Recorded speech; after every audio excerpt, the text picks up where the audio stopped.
What is going on, ladies and gentlemen of the tribe, and welcome back to another Galaxy of Heroes video with me, a bald-headed boy, Scribe. I have been losing my mind. I have recently had to replace my motherboard, my RAM, my CPU to try and get my computer to work in some way that is appropriate for what I need it to do, because, you know, streams crashing and dying when I'm streaming to over 1,000 people, which never happens to me, is not something that I want, but it's also meant that everything on my PC, when I reinstalled all this crap, has just broken. So, you know, microphone not working, camera not working, audio mixer not working, everything not working, Stream Deck breaking, life crying, curling up into a ball, sobbing, rocking back and forth with the lights off, drink the whiskey and forget about it, move on to the another day. I don't know why I'm talking to you about this, guys, but I did have some fun today in Galaxy of Heroes. Yeah, that's right, I had fun in Galaxy of Heroes. No, it wasn't Colosseum.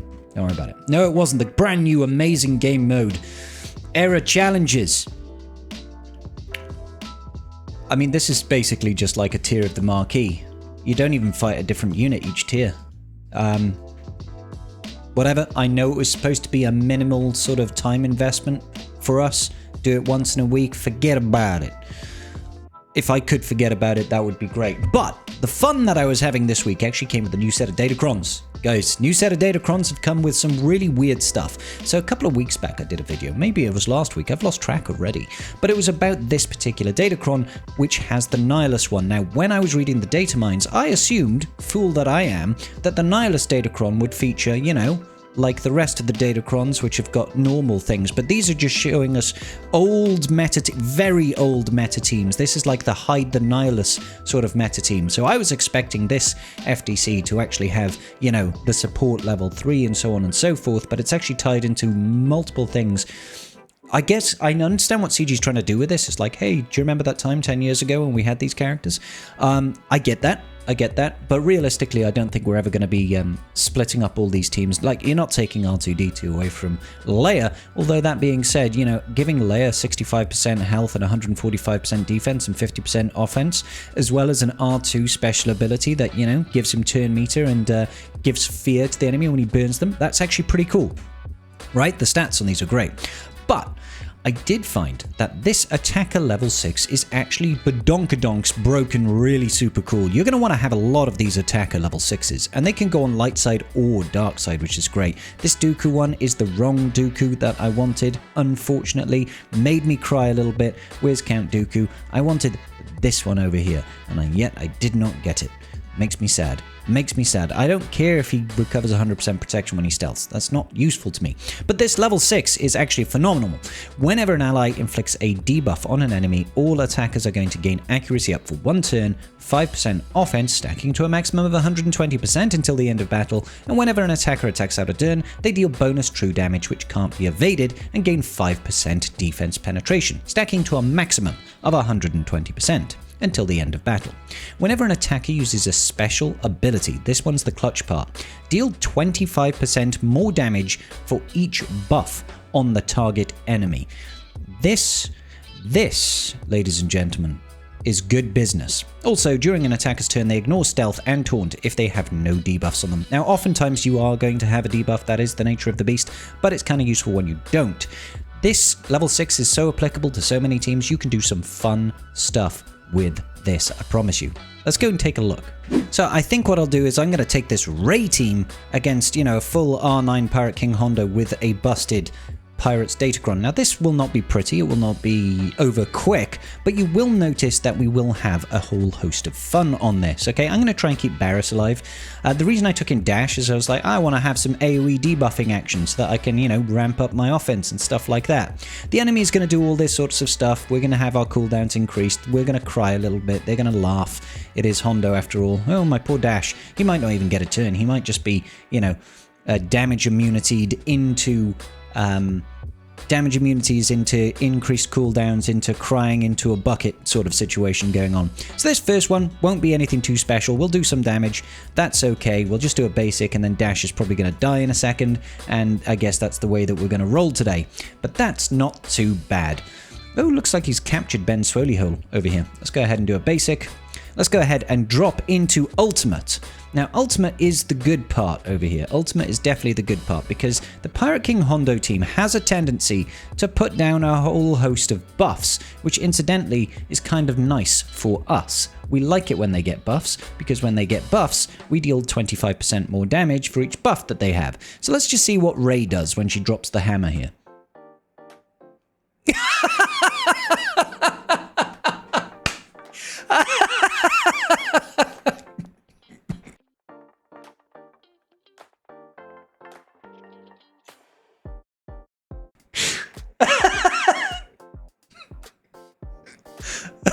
I wasn't actually expecting it to kill the whole team.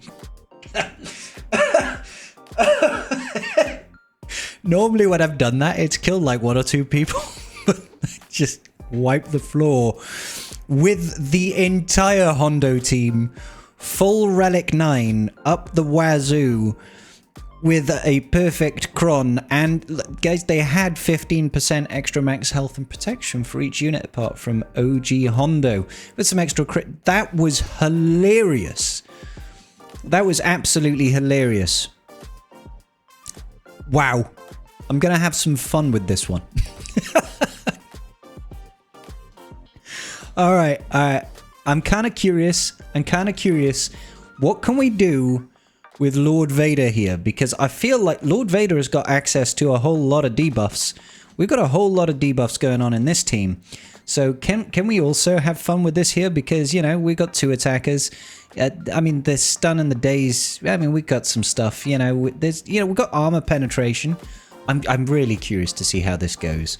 Because if we can still do crazy fun stuff like this, even making Lord Vader an absolute menace will be a... Oh my god! What? Okay. I mean, I beg your pardon? Excuse me? Baking powder?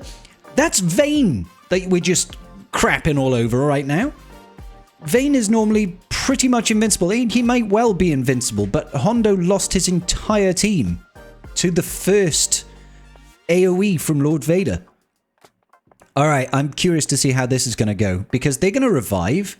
They are going to revive with Hondo's ult now, but the next time, if we defeat them when we're in our ult stance, they're all going to disappear forever, which is also kind of fun.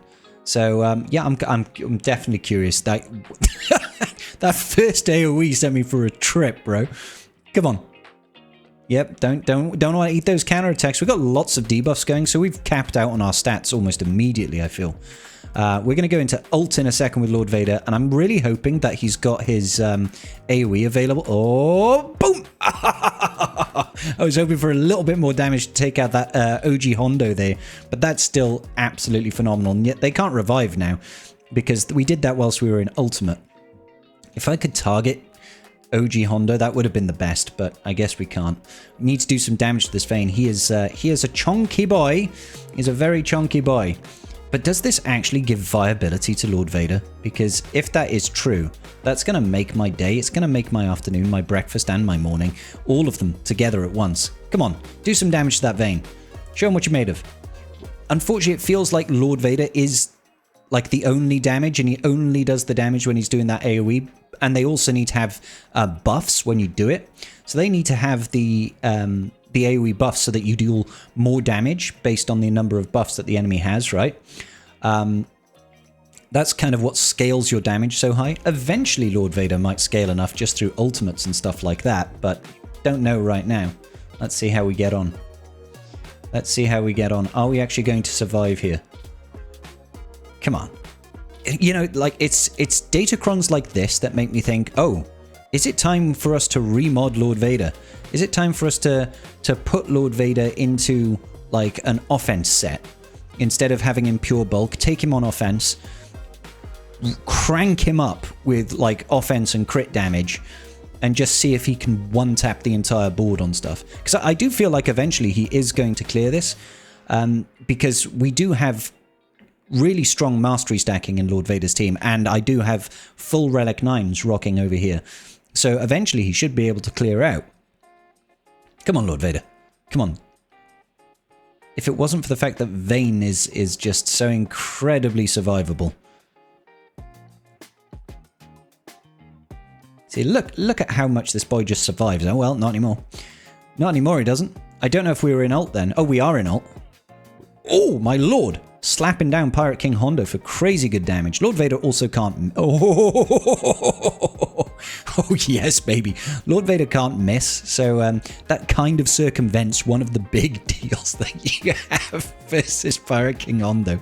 I'm sorry. I'm going back. I'm remembering that Ray ult turn 1. That is absolutely nutty buddy. Now, we do know that there are other attackers that could probably benefit as well. We know that currently... we've got stuff like, the First Order. We know that Slacker can already win with the TIE Fighter Pilot Cron. I'm just kind of curious. If we can also win with this Attacker Cron. And these are not ideal setups, guys. This is just basically relying on that level 6 to do all the heavy lifting for us. So let's see how we get on. Because I'm kind of hopeful, truth be told. Let's poke, although getting rid of all the buff. Oh my lord! Holy cow. I want to open up with the AoE from Slacker. I want to see what that does, baby. Because we just one-tap poked Vayne. Yeah.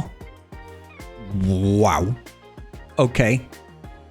Why use any other datacron, truth be told? Why use any other datacron? All you really need for any sort of enjoyment is just use the attacker level 6, because the damage is obnoxiously high.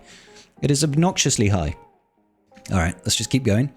Unfortunately, yeah, man, I might try it again just to see about coming in with a basic with Slacker and just see what happens. Again, my Slacker is really modded for speed, not really modded for anything other than that. Sure, he's got a little bit of damage on him, but not boatloads. And he is only Relic 8, I want to say. Not even Relic 9. So, I mean, I'm excited. I'm excited. Let's see. Come on, let's just pass it over. We'll do a swipe over here. Boom, boom. All right, goodbye. Let's poke him. Boop. Oh, only 58,000. Let's get the shock. Actually, the shock's only in Grand Arena, isn't it? So unfortunately, Pirate King Hondo is going to be evading all of the flipping time. But we can keep poking him, I guess. Oh gosh, he's got so much defense though. We might just put this on auto. Actually, no, auto he won't actually use his siphon because Slacker's AI is dumber than a slice of bread. I love bread, actually. I take it all back. Bread is actually a phenomenal piece of food. It is proper food right there. Okay, let's go back and forth. Oh, I didn't mean to go into ult there. That was actually a full-blown mistake. Full-blown mistake going into ult. Alright, swipe him. I know I'm missing, but I should still be raising my mastery because you don't actually have to land the attack to raise your mastery with Slacker. Ooh, she's doing good damage as well.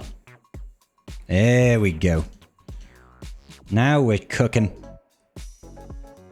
Alright, let's keep swiping. As long as we have the swipe, we will use the swipe. Wonderful. Poke him. If we don't have the swipe, we do the poke, because poke can't miss. And poke him out. Poke him out. Okay, cool. So, Slacker has some fun. I want to see. I think we should try this together. I want to see what happens if we just go in and we just go for the turn 1 swipe with Slacker. Turn 1 swipe. What happens? Because they have all of the buffs at the start. So if we turn over, what happens if I just swipe AoE here?